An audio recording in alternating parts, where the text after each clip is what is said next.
Hello everyone, welcome back to my channel AVS life. ఇవాళ మన video వచ్చేసి కమ్మగా స్పైసీగా ఉండే చింతకాయ పచ్చడి ఎలా తయారు చేయాలో చూద్దామా. దానికోసం మేము ముందుగానే చింతకాయ గింజలు తీసి ఉప్పు పసుపు వేసి రోట్లో ఇలా బరగ్గా నూరుకోవాలి. 1 స్పూన్ మెంతులు, ఆవాలు, జీలకర్ర తీసి పక్కన పెట్టుకోవాలి. కారం కోసం 10 పచ్చిమిర్చి, ఎల్లిపాయలు, కరివేపాకు తీసుకోవాలి. తర్వాత స్టవ్ మీద ఒక మూకుడు పెట్టుకుని దాంట్లో ఆవాలు, మెంతులు కొంచెం కలర్ వచ్చేంత వరకు వేయించుకోవాలి. అవి వేయించుకొని పక్కన పెట్టి చల్లారదాకా ఆగాలి. అలాగే తర్వాత మిక్సీ జార్లో మనం తీసుకున్న పచ్చిమిర్చి ఒక 10 అవి వేసి కచ్చాపచ్చాగా ఇలా నూరుకోవాలి.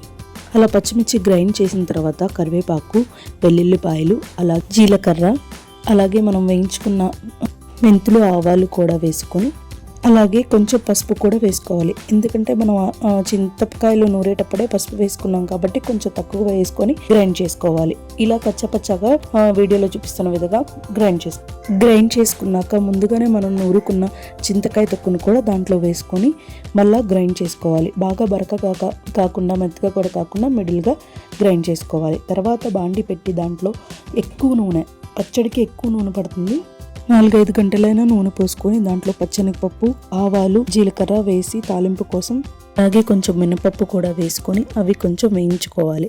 అవి వేగాక 4 ఎండుమిరపకాయలు కూడా తీసుకొని తుంపుకొని వేయించుకోవాలి. బాగా ఎర్రగా కాకుండా కొంచెం అవి వేగాయి అన్నదాకా వేయించుకోవాలి. అవి వేగాక వెల్లుల్లిపాయలు పొట్టు తీసుకొని కొంచెం కచ్చాపచ్చాగా నూరుకొని తాలింపులోకి వేసుకోవాలి. తాలింపులోకి అట్లా కచ్చాపచ్చాగా నూరుకొని వేసుకుంటే చాలా ఫ్లేవర్గా ఉంటాయి. తర్వాత కరివేపాకు గుప్పెడు వేసుకొని బాగా వేగాలి.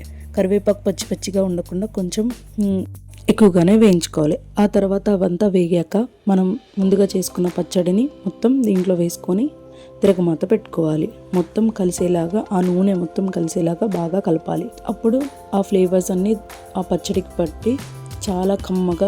ఎప్పుడైనా పచ్చడిలోకి నూనె ఎక్కువగా ఉంటేనే పచ్చడి నిల్వ ఉంటుంది అండ్ చాలా టేస్టీగా ఉంటుంది. పచ్చడి ఒక 5 minutes అట్లా పొయ్యి మీదే ఉంచి తర్వాత వేడి వేడి అన్నంలో పచ్చడి వేసుకొని కొంచెం నెయ్యి వేసుకొని కలుపుకొని అమ్మ ముద్దలు పెడుతుంటే ఉందండి. సూపర్ స్పైసీగా పుల్లగా చాలా కమ్మగా ఉంది. ఇప్పటికీ నా నోట్లో నీళ్లు ఊరిపోతున్నాయండి.